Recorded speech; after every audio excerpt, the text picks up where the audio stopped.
시청자 여러분 안녕하세요. 여러분들의 계절을 치료해주고 힐링해주는 프로그램 디톡스탁의 김지송입니다. 매일 저녁 8시 디톡스탁에서는 여러분들의 계절을 건강하게 만들어드리는 시간을 갖고 있는데요. 어느새 또 한 주가 지나갔습니다. 이제 주말을 앞두고 있고 금요일이죠. 그런데 오늘 장마저도 장 초반에 2,400선 밑에서 하회하면서 시장 공포 분위기가 조성이 됐었습니다. 이런 힘든 시장 속에서 여러분들도 정말 계좌도 힘들고 내 마음도 힘들고 그러신 분들 많을 거라고 생각되는데요. 그렇기 때문에 시장에서 이 방법을 좀 타개할 수 있는 전문가분을 모셨습니다.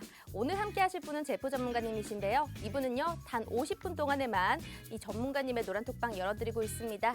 함께 하실 분들은요, 바로 오른쪽 하단에 QR코드 준비되어 있으니까 휴대폰에 기본 카메라 어플 켜주시고 바로 스캔해 주신다면 입장 가능합니다. 오늘은요, 시장이 정말 전반적으로 이번 주 내내 힘들었기 때문에 어떤 식으로 시장이 흘러가는지에 대해서 설명을 좀 많이 해주신다고 하는데요. 내용부터 알아보도록 할게요. 정말 많이 준비해 주셨습니다. 첫 번째로 보자면요. 매크로 시장이 어떻게 돌아가는지, 지금 글로벌 상황에서는 시장의 분위기가 어떠한지, 어떻게 흘러가는지에 대해서 설명을 해 주실 것 같고요. 두 번째로는 앞으로 시장에 남은 리스크들이 어떤 게 있는지도 체크를 해볼 겁니다. 세 번째로는 6월 FOMC 회의에 대해서 요약을 해주실 텐데요. 0.75%포인트가 인상됐다곤 하나 이게 어떤 식으로 인상이 되었는지, 호재인지 악재인지에 대해서도 판별해 주실 것 같습니다. 그리고 마지막으로는 국내 증시의 방향성과 그리고 섹터별 대응 방안에 대해서도 설명을 해주신다고 하네요. 아주 알차게 준비를 해주셨습니다. 자, 앞서도 잠깐 소개를 해드렸지만 이 노란톡방 입장하실 수 있는 방법은 문자로도 가능합니다. 먼저 문자의 번호판 부분에다가 샵 3989번 눌러주시고요. 제프 두 글자만 보내주신다면 우리가 링크 하나 보내드리도록 할게요. 링크 타고 바로 입장을 해주시면 되는데 건당 100원의 유료 문자라서 조금 아깝다 하시는 분들은 QR코드 참여를 해주시면 될 것 같습니다. 자, 모두 손에 휴대폰 들고 계시죠? 휴대폰에 기본 카메라 어플 켜주시고 바로 여기 스캔만 해주신다면 우리 제프 전문가님의 노란톡 들어오실 수가 있고요. 매 주마다 어떤 종목으로 우리가 전략을 세워야 되는지도 알려주실 거고 시황까지 샅샅이 설명을 해주시고 계시니까 바로 한번 입장을 해주시면 될 것 같습니다. 자, 그럼 제프 전문가님 지금 바로 만나보도록 할게요.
자, 오늘도 주식 맛집 힘차게 열어보도록 할게요. 제프 전문가님 나오셨습니다. 어서 오세요. 네, 반갑습니다. 안녕하세요. 반갑습니다. 오늘은 이번 주 내내 시장이 좀 안 좋았기 때문에 더 활기차게 인사를 해보려고 노력을 네. 해봤습니다. 지금 시장 너무 분위기가 안 좋은데 맞습니다. 이번 주 내내 참 많은 분들이 힘들어하셨어요. 네. 이번 주 시장은 어떻게 보내셨나요?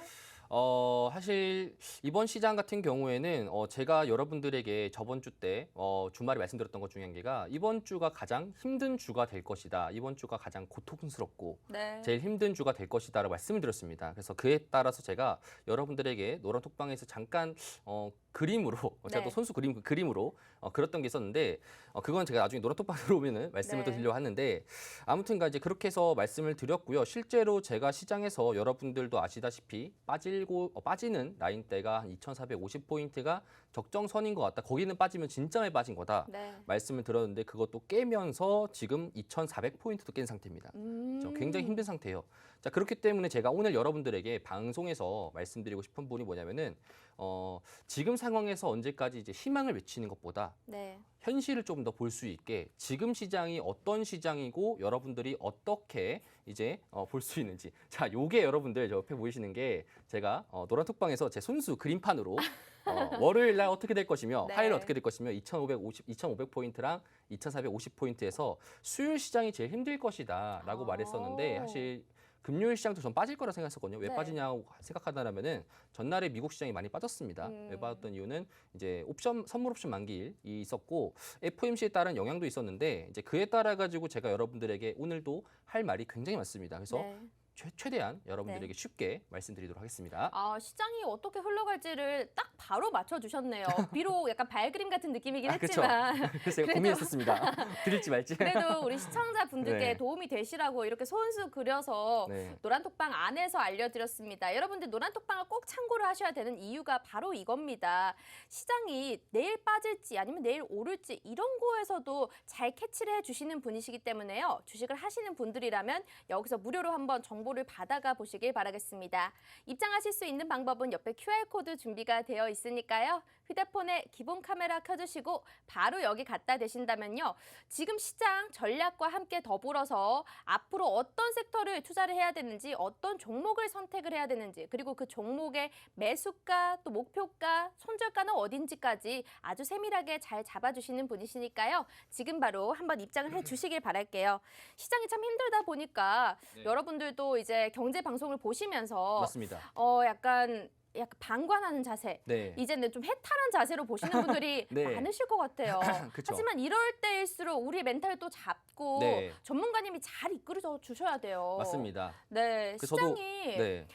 시장 이야기를 잠깐만 해보자면 네. 시장이 오늘 장 초반에 진짜 2,400선 밑에서 시작하면서 너무 두려웠었거든요. 맞습니다. 그런데 이제 그래도 미국 시간의 선물이 한 1% 정도 반등을 해주고 네. 또 중국의 소비 촉진 정책들이나 일본 엔화나 이런 정도에 더불어서 그래도 많이 낙폭을 줄였던 것 같아요. 사실 제가 오늘 시장 관련돼 가지고 장 초반부터 말씀을 드렸습니다. 오늘 네. 시장은 거의 보합세로 밑꼬리 달고 마감할 것이다. 네. 이렇게 말씀드렸는데 왜 그러냐면은 이거에 대해서 제가 조금 더 사실 지금 말씀드릴 부분 아닌데 반대 매매가 여러분들 이번 주 시장만 하더라도 굉장히 많이 나갔습니다. 반대 매매가 뭐예요? 그렇죠. 반대 매매라는 게 이제 여러분들이 하시는 분들도 계시겠지만 네. 보통 현금 매수가 있고 그다음에 레버리지라는 게 있습니다. 신용을 쓴다. 그렇죠. 신용이나 네. 미수 거래를 우리는 보통 이제 레버리지라고 이제 표현하는데 신용 미수 말고도 뭐 스탁론도 있을 수 있고요. 그다음에 네.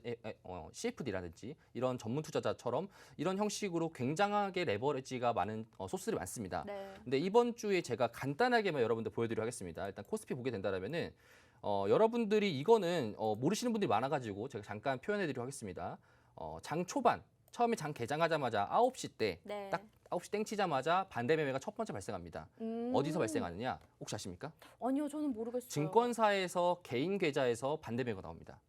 그렇죠. 증권사에서 반대 매매가 나요. 네. 9시 때. 그리고 두 번째 반대 매매가 있습니다. 뭐냐면은 CFD에서 10시에서 반대 매매 나옵니다. 10시 때 반대 매매 나옵니다. 자, 그러면 실제로 우리가 이번 장 월요일 날부터 보게 된다라면은 월요일 날 개파락하면서 크게 반대 매매 나왔었죠. 이거는 개인 창구에서 이제 증권사 창구에서 나왔던 반대 매매고요. 네. 10시 때 나왔던 이 반대 매매는 이제 CFD 계좌에서 나왔던 반대 매매. 그다음 한 개 더 있습니다. 2시 때 14시 때 이제 스탁론이라고 해서 이제 여신이나 이제 이쪽에서 빌려 가지고 보통 레버리지 5배 정도 할 수 있습니다. 네. 굉장히 좀 고 레버리지죠. 이런 것들에 대한 반대 매매가 나왔다는 거죠. 이게 월요일입니다. 제가 노란 색깔 쳤던 부분.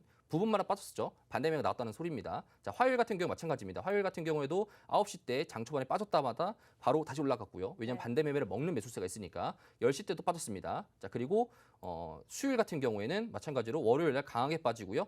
9시 때, 10시 때 강하게 빠지고 2시 때도 빠졌습니다. 자, 목요일 마찬가지입니다. 계속적으로 반대 매매가 지금 나오고 있는 상황입니다. 그러면 그렇죠. 이게 기관이나 외국인의 매도뿐만 아니라 개인들의 이 반대 매매가 굉장히 하락을 불러일으킨 영향도 있겠네요. 그렇죠. 사실 KRX 이제 한국 거래소에서 보통 이제 이틀 전에 있었던 보통 그런 이제 증시 자금에 대해서 동향 같은 걸 말해주는데 네. 6월 15일 날이죠. 6월 15일이 이제 수요일 날인데 수요일 날이 증시가 그때 한 2,450포인트를 깼던 말입니다. 네. 자, 그때 여러분들 이제 신용 융자 잔고를 보시게 된다라면은 4천억 원이 빠졌습니다.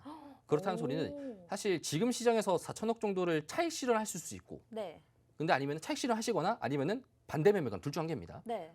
뭐일 것 같습니까? 지속 반대 빠졌는데. 매매겠죠. 그쵸. 그러면은 많은 개인 창구에서 4천억 정도의 참다가 지금 시장이 미칠 거야라는 생각하다가 4천억 정도가 수요일 날 기준으로 터졌다는 소리입니다. 그렇죠? 그래서 이런 것들을 여러분들 우리 확인하시는 게 제일 네. 좋다. 지금 지금 옆 사람들도 걱정해야 되는 시기고 우리가 지금 어떤 현실을 직시하면서 시장이 어떻게 대응해야 되는지 지금이 가장 중요한 시기다라고 제가 여러분들에게 오늘 말씀드리고 싶습니다. 근데 반대 매매라고 하면요. 네. 지금 시장이 정말로 반등이 나와주지 않는 이상 조금만 하락해도 반대 매매 계속 나올 것 같고. 맞습니다. 그러면 시장이 더 빠질 수 있는 거 아닌가요? 그러면은 두 가지 경우가 있습니다. 반대 매매가 나왔다는 소리는 내가 팔고 싶지 않은데 강제로 팔았다는 거거든요. 네. 그러면은 어느 누군가 입장에서는 그게 기회가 될 수 있겠죠.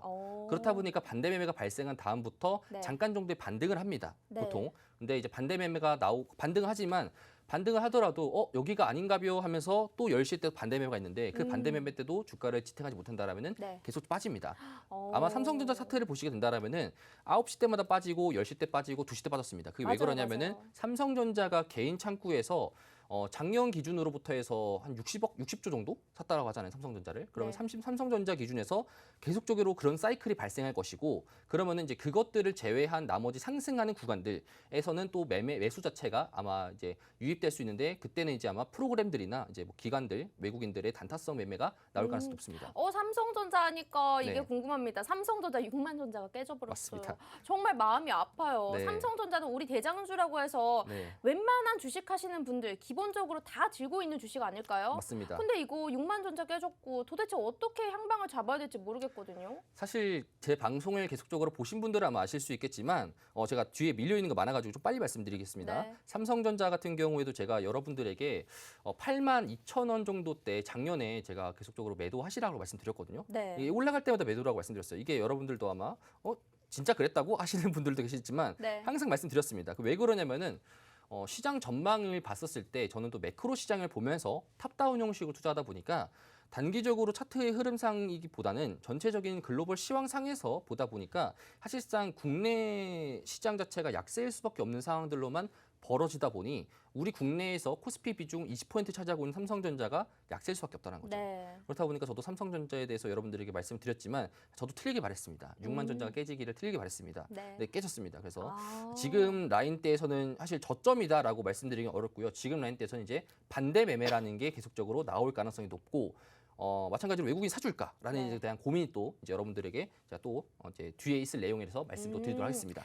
이 매크로 시장을 좀 잘 파악을 해야 되는군요. 그러면 지금은 매크로가 제일 중요한 거죠. 이 매크로 시장에 대해서도 오늘 준비를 해주셨잖아요. 맞습니다. 지금 글로벌적으로 현 상황이 어떻게 흘러가고 있는지 여기에 네. 대해서 한번 설명을 해주시면 좋을 것 같거든요. 네. 알겠습니다. 그럼 네. 지금 바로 이제 시작하도록 하겠습니다. 아마 제가 강연회를 했었을 때도 아마 여러분들도 아마 매크로에 대해서 들었던 분들도 계시지만 제가 매크로를 강조드린 이유는 세계 경제라는 게 항상 한쪽에서 무슨 일이 일어나면 반대쪽에서 같이 일어납니다. 나비 효과라고 하죠. 그런 것들이 가장 얽히고 설키고다 보니까 매크로 경제를 여러분들이 항상 주도 면밀하게 보시는 게 낫다 말씀드리고요. 자, 차트를 먼저 일단은 보도록 하겠습니다. 자, 현재 보시는 차트 같은 경우에는 미국 달러 인덱스 차트이거든요. 현재 지금 미국 달러 인덱스 차트인데 이 차트를 보시게 된다라면은 계속적으로 상승하고 있는 모습이 보여지고 있습니다. 자, 이거는 무엇을 뜻하냐? 달러가 강달러가 되고 있다는 소리입니다. 다시 말해가지고 달러가 강해지고 있다는 소리는 반대로 이제 이런 거죠. 1달러당 1,000원에 거래할 수 있었던 게 1달러당 1,500원으로 거래할 수 있습니다. 자, 그럼 한국인 입장에서 봤을 때 원래는 내가 1달러짜리를 샀을 때는 1,000원만 내면 되는데 1,500원을 내랍니다. 500원을 더 내야 되는 거죠. 네. 그런 것들이 지금 상승하고 있다는 겁니다. 자, 그럼 당연히 수입 물가에 대해서는 굉장히 비싸지기 마련이고요. 그렇기 때문에 이거는 안전자산에 대한 선호도로 볼 수 있는데 왜 달러가 강해지느냐? 첫 번째로 미국의 강한 긴축이라는 거죠. 금리를 올린다라는 거. 그렇기 때문에 미국이 금리를 올리면서 달러가 계속적으로 강세가 되다 보니까 국내 시장의 환율 자체가 굉장하게 약세가 되고 그렇기 때문에 이번에도 1,300선을 문 두드리지 않습니까? 이번에 네. 1293원 정도까지 올라갔었다가 좀 하산했었는데 그렇게 문을 두드린다라는 것 자체가 사실 어찌 보자면 국내 시장에서는 이런 생각도 하실 수 있습니다. 수출업자들이 굉장히 수출 잘 되지 않느냐라고 할 수 있겠는데 에너지 가격이 많이 올랐습니다. 네. 그러니까 사실상 수출 대비 수출은 많이 올라가지만 수입 물가가 굉장히 비싸지고요. 그다음에 판매 물가도 굉장히 나빠지기 때문에 좋지 않은 사이클이다. 그래서 달러에 대해서 이렇게 고공행진한다는 소리는 우리나라의 펀더멘탈 자체가 약해지는 것이고 외국인이 들어오지 않을 확률이 높다라는 것입니다. 그렇죠?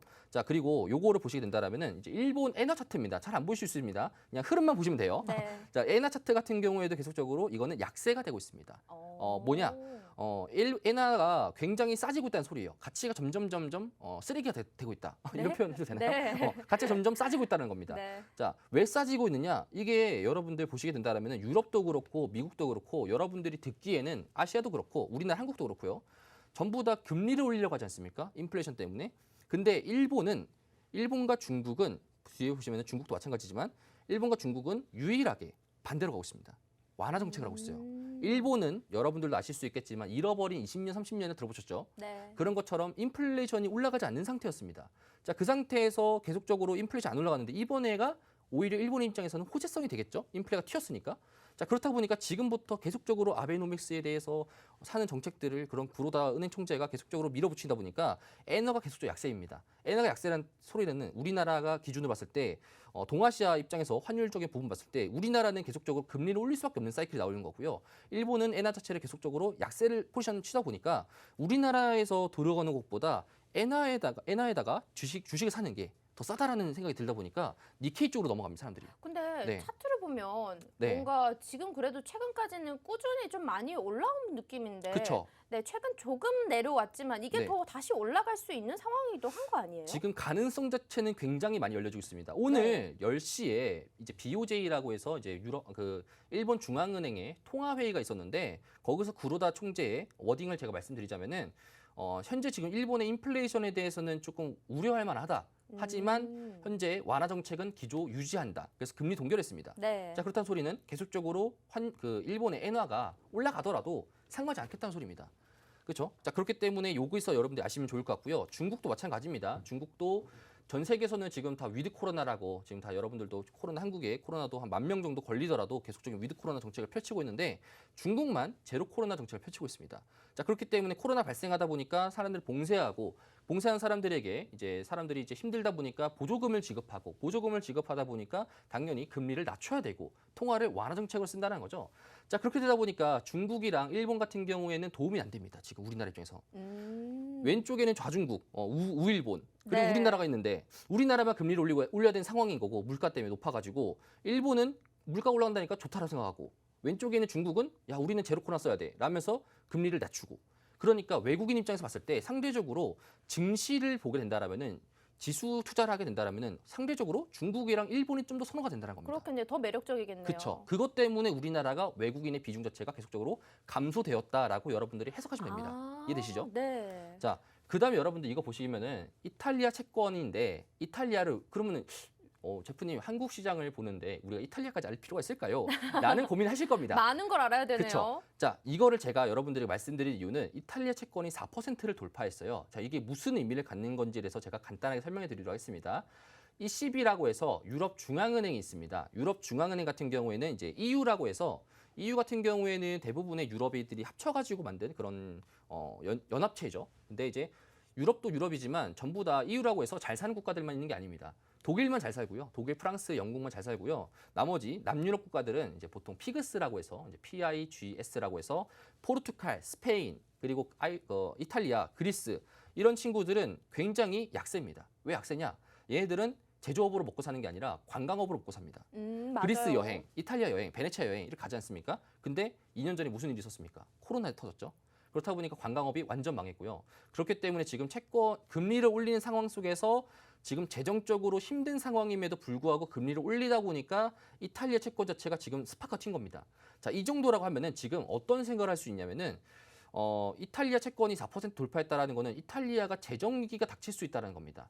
과거 08년도, 09년도 때 서프라임 모기지나 이제 글로벌 금융위기가 터지면서 그 뒤에 3년 뒤에 그리스가 재정 정책 디폴트를 선언했습니다. 그러니까 미국이 터지자마자 유럽이 터졌습니다. 지금 마찬가지로 지금 미국이 금리 인상을 하려니까 지금 남유럽 국가들이 이제 힘들어하고 있습니다. 터지려고 하고 있고 빌려준 돈들에 대해서 갚지 못한다. 이런 식으로 말이 나오니 있으니까 네. 이것 때문에 지금 힘들고 있는 상황이다. 지금 전 세계적으로 가장 위험한 국가들은 유럽이고 유럽 내에서 가장 힘든 부분은 남유럽이다. 네. 그렇기 때문에 이탈리아 채권에 대해서 여러분들이 보시는 게 좋다. 근데 여러분들이 보시는 것보다 제가 보는 게 좀 더 좋겠죠. 네. 좀 더 해석 잘할 수 있겠죠. 그러니까 그런 관련된 정보들 들으시고 싶으신 분들은 노란 톡방에서 제가 여러분들에게 브리핑을 해드리다 보니까 그런 것들 여러분들이 보시는 게 좋을 것 같습니다.